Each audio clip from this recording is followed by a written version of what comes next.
उत्तरकाशी के धराली में आपदा के तीसरे दिन भी रेस्क्यू अभियान युद्ध स्तर पर जारी रहा। जिंदगी और मौत के बीच लड़ रही जिंदगियों को बचाने के लिए 3 दिन की जद्दोजहद के बाद 270 लोगों का रेस्क्यू किया गया, मगर अभी भी कई लोग लापता है, जिनका इंतजार उनके अपने कर रहे हैं।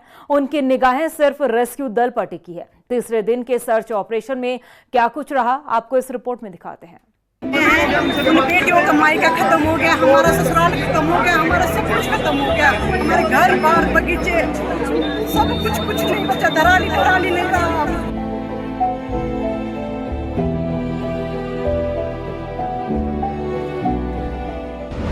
धराली आपदा का तीसरा दिन, जिंदगी और मौत के बीच जंग जारी। अपनों को ढूंढ रही बेबस आंखें, लापता लोगों की तलाश में जुटी टीमें।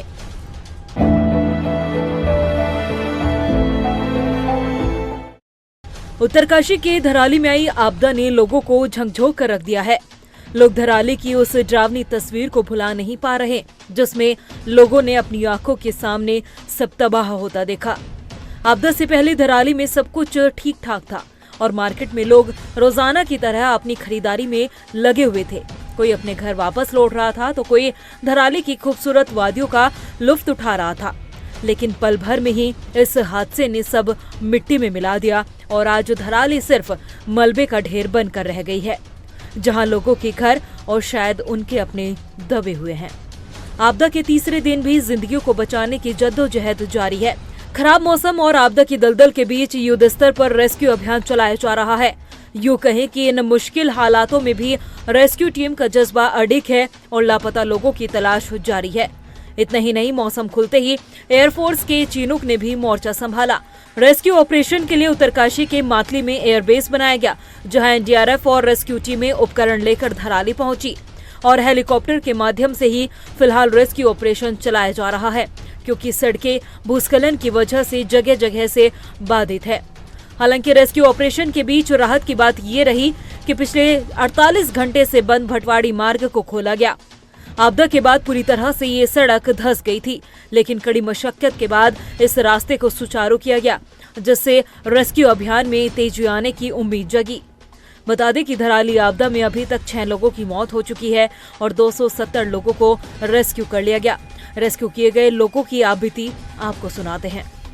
बरेली से हूँ सर, मेरा नाम सत्येंद्र पाल है सर। जादू में सर जॉब के लिए वहाँ पे गया था, तो वहाँ पे सर फंस गए हम, तो नीचे आए, आलू वालों की मदद की और हमें यहाँ पर उठाने। मैं महाराष्ट्र से हूँ, मैं देहरादून में जॉब करती हूँ और हम यहाँ गंगोत्री घूमने के लिए आए थे, लेकिन जो भी हो गया और आर्मी लोगों ने हमें अच्छे से रेस्क्यू करा दिया और यहाँ तक पहुँचा दिया। बहुत अच्छे से ध्यान रखा हमारा सब। बंगाल से हूँ और मैं देहरादून में नौकरी करता हूँ। तो हम लोग गंगोत्री गए थे घूमने और हम लोग ने ये आपदा में मतलब हम लोगों के सामने ही हुआ ये आपदा, हम भी फंस चुके थे उसमें। तो प्रशासन की व्यवस्था तो काफ़ी अच्छी है, मतलब पावर और ये सब नेटवर्क नहीं रहने के बावजूद भी हम काफ़ी जल्दी रेस्क्यू हो चुके हैं उधर उस एरिया से। हमें जिस चीज़ की और डर थी कि और भी क्लाइमेट बदल जाए, फिर और कुछ हो जाए तो हम ज़्यादा फंस जाएंगे उधर। आर्मी ने बहुत ज़्यादा सपोर्ट किया। आर्मी ना होती शायद हम यहाँ पहुँच ना पाते। आर्मी भी और साथ में लोकल एडमिनिस्ट्रेशन ने भी हमारी बहुत हेल्प की है। हर जगह पे जहाँ पे भी लोग हमें मिले, बहुत अच्छे लोग मिले, उन्होंने हमें बहुत सपोर्ट किया है। And thanks to all army, local police and local administration, जिन्होंने हमें यहाँ तक पहुँचाया, रेस्क्यू किया। लोग कहते थे आप हर सिल की जिम्मेवारी हो, पहले आप पहुँचो जहाँ सेफ, हमें कॉल करना पहुँचते, सब अच्छा। वहीं मौके पर शासन प्रशासन के साथ साथ मुख्यमंत्री पुष्कर सिंह धामी भी मोर्चे पर डटे नजर आए। देर रात भी सीएम धामी ने उत्तरकाशी में ही अपना कैंप लगाया और आज सुबह जब आपदा प्रभावित लोगों का रेस्क्यू किया गया तो उनसे मुलाकात कर उनका हालचाल भी जाना। अस्पताल पहुंचकर घायलों से भी मुलाकात की और उन्हें हर संभव मदद का भरोसा दिलाया गया। इधर धराली में आई प्राकृतिक आपदा के बाद से स्वास्थ्य विभाग ने तेजी से मोर्चा संभालते हुए चिकित्सा राहत कार्यों में अपनी तत्परता का परिचय दिया।